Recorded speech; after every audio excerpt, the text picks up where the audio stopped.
కొందరు దేవుని పరిచర్యని డబ్బుతో చేస్తున్నారు. నేను మాట్లాడుతున్న మాటలను బట్టి మీరు కోపగించుకొనకూడదు, అర్థం చేసుకోవాలని మనవి చేస్తూ ఉన్నాను. డబ్బు ఎప్పుడూ కూడా దేవుని పరిచర్యను చేయలేదు. ఆదిమ సంఘంలో అపోస్తుల దగ్గరికి విశ్వాసులు వారి చరస్థిరాస్తులను అమ్మి వారి పాదాల దగ్గర సొమ్మును పెట్టారని వాక్యము సెలవిస్తారు.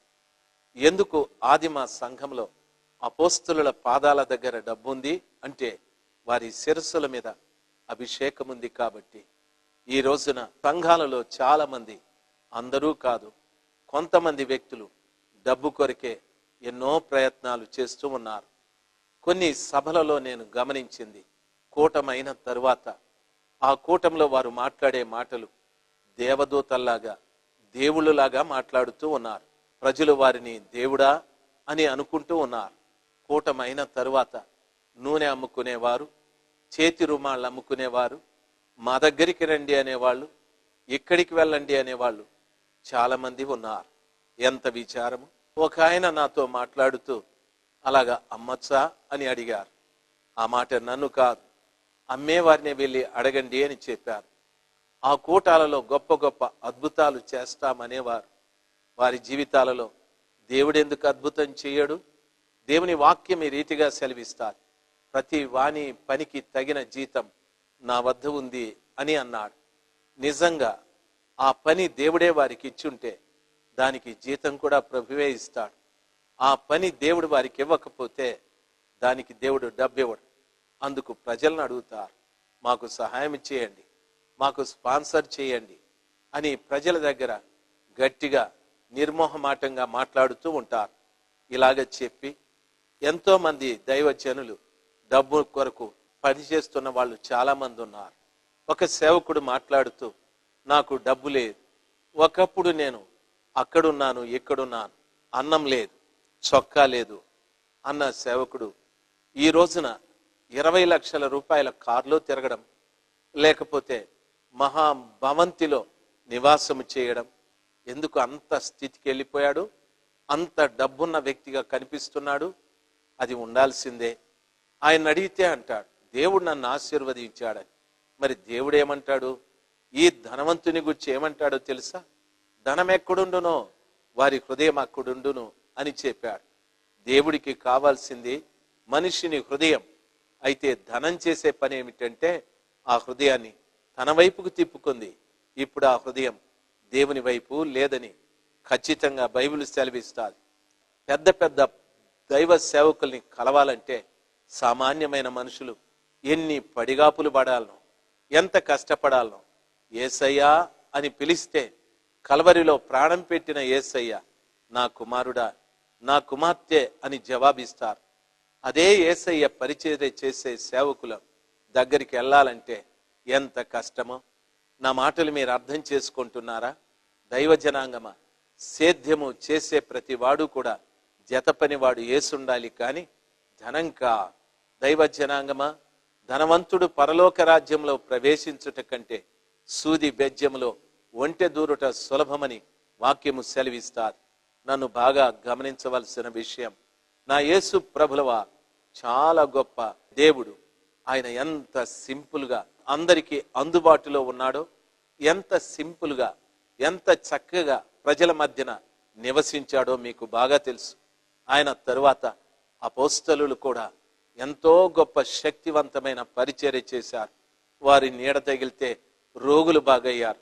ఒక మాట చెప్తే ఎంతో మంది స్వస్థపరచబడ్డారు. వారు ప్రార్థిస్తే చనిపోయిన వారు కూడా బ్రతికారు.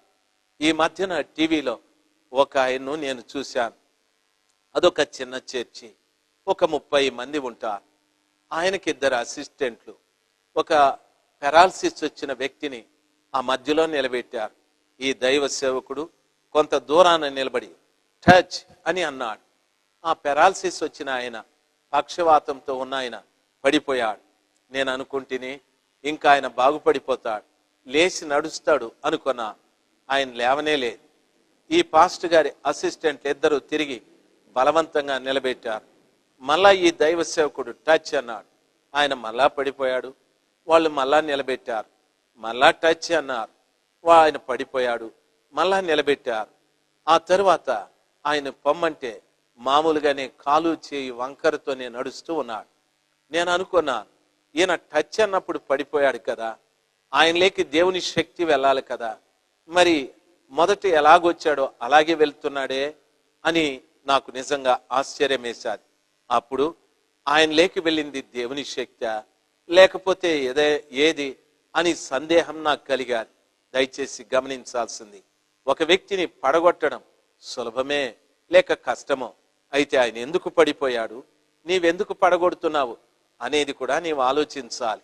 పరిశుద్ధ గ్రంథమైన బైబిల్లో ప్రతిదీ స్పష్టంగా ఉంది. కొందరు చేసే కార్యక్రమాలలో స్పష్టత లేదు, కొందరు చేసే బోధల్లో స్పష్టత లేదు, కొందరి ప్రవర్తనలలో స్పష్టత లేదు. వింటున్న దైవ జనాంగమా, ధనం దేవుని సేవ చేయలేదు, దేవుడే దేవుని సేవ చేయాలి. అందుకనే అపోస్తులుడైన పౌలు నా జత పనివాడు క్రీస్తని చెప్పాడు. దైవ సేవకులారా, దయచేసి గమనించవలసిన విషయం, నా మాటలు కటువు అనిపించవచ్చు, నా మాటలు విడ్డూరం అనిపించవచ్చు, ఇవి నా మాటలు కాదు. పరిశుద్ధ గ్రంథమైన బైబిల్లో నా దేవుడు చెప్పిన మాటలు. నా జత పనివాడు దేవుడే అనని. మాకు బైబిల్ స్కూల్ ఉంది, మా దగ్గర సేవకులు ఉన్నారు, ఉపసంఘాలు ఉన్నాయి, ఓ అనాథ పిల్లల్ని చదివిస్తూ ఉన్నాం, ఎన్నో కార్యక్రమాలు ఉన్నాయి. ఏ రోజు కూడా ఎక్కడ కూడా నా చేయి ఇంకొకరి చేతి కింద పెట్టలేదు. నా నోరు పొరపాటున ఈ పరిచర్యల కొరకు సహాయము చేయమని ఎక్కడ భిక్షమెత్తలేదు. ఎందుకో తెలుసా, ఆ పని నా ప్రభు ఇచ్చాడు, ఆ పనికి ఆయనే సహాయం చేస్తాడు.